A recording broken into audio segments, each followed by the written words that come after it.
Hola, buenos días, yo soy Isabel Martínez y me toca ahora a mí hablar de configuración del precio de transferencia.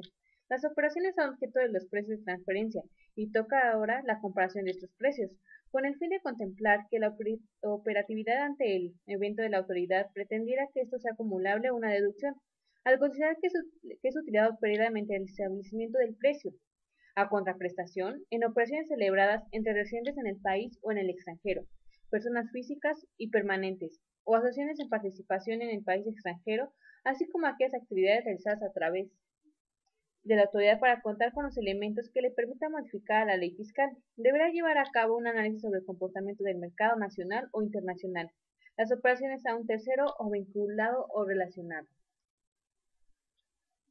De conocerse todo el comportamiento comercial de estas operaciones, así como cómo se utilizan para tener un comportamiento comercial de servicios y son aquellas que orientan el parámetro adecuado de los precios corrientes, tanto interno como externo.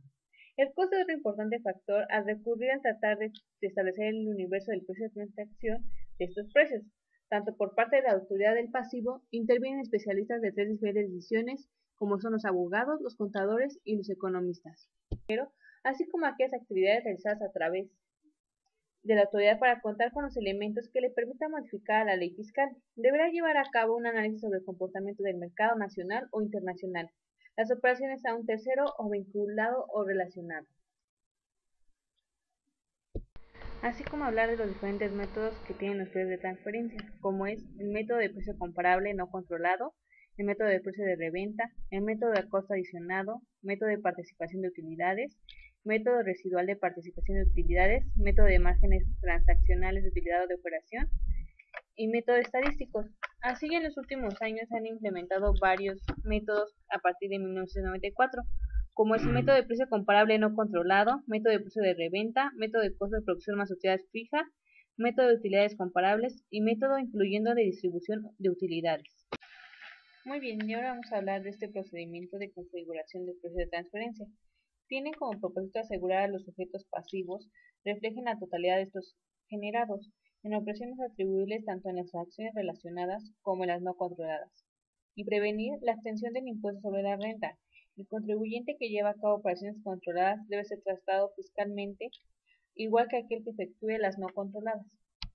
En este procedimiento, para determinar ingresos, la regla aplicable de estos casos es la de igualdad. Una operación controlada cumple con la de igualdad si sus resultados son congruentes con los que se ha contenido si los contribuyentes no controlados hubiesen celebrado las operaciones bajo las mismas circunstancias, principio de igualdad. Restante, en la mayoría de los casos, no es posible contemplar aceleraciones idénticas, en el hecho de que las circunstancias van cambiando constantemente.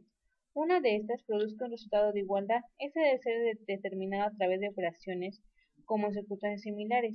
La evaluación para determinar si una unión controlada produce un resultado de igualdad se efectúa en el método de selección bajo la regla de mejorar estos.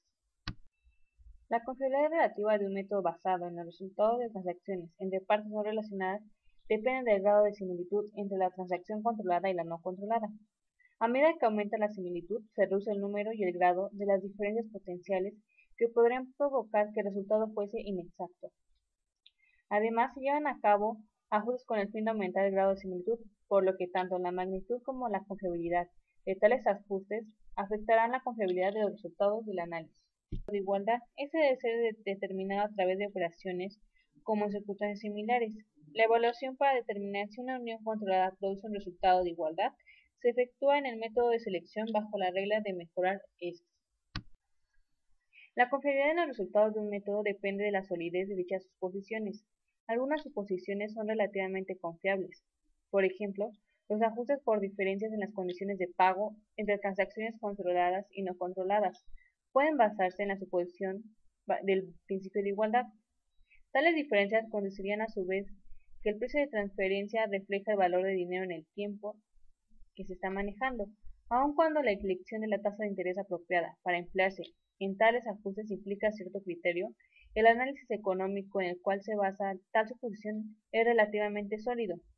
Otras suposiciones pueden ser de menor confiables, por ejemplo, el método de distribución de utilidades. Para concluir esto, es necesario hablar entre las funciones que son necesarias para tomar en cuenta y determinar la similitud de dos transacciones, es necesario incluir la investigación y desarrollo, diseño e ingeniería del producto, manufactura, producción e ingeniería del proceso, fabricación, extracción y armado del producto, compra y manejo de materiales, funciones de mercadotecnia y distribución, incluyendo manejo de inventarios, administración de garantía y actividades publicitarias, transportación y almacenamiento. Si implica cierto criterio, el análisis económico en el cual se basa tal suposición es relativamente sólido. Otras suposiciones pueden ser de menor confiables, por ejemplo, el método de distribución de utilidades.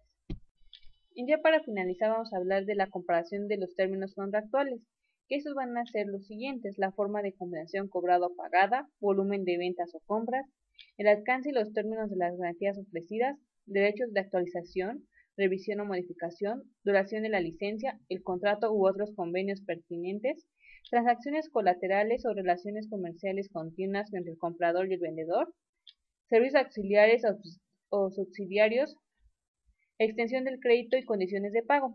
Asimismo, esto nos van a traer una forma de riesgos, como son el riesgo de mercado, incluyendo fluctuaciones en el costo, demanda, determinación de precios, riesgos controlados con el éxito o el fracaso, riesgos financieros, riesgos de crédito y cobranza, riesgos de calidad del producto y riesgos comerciales generales relacionados.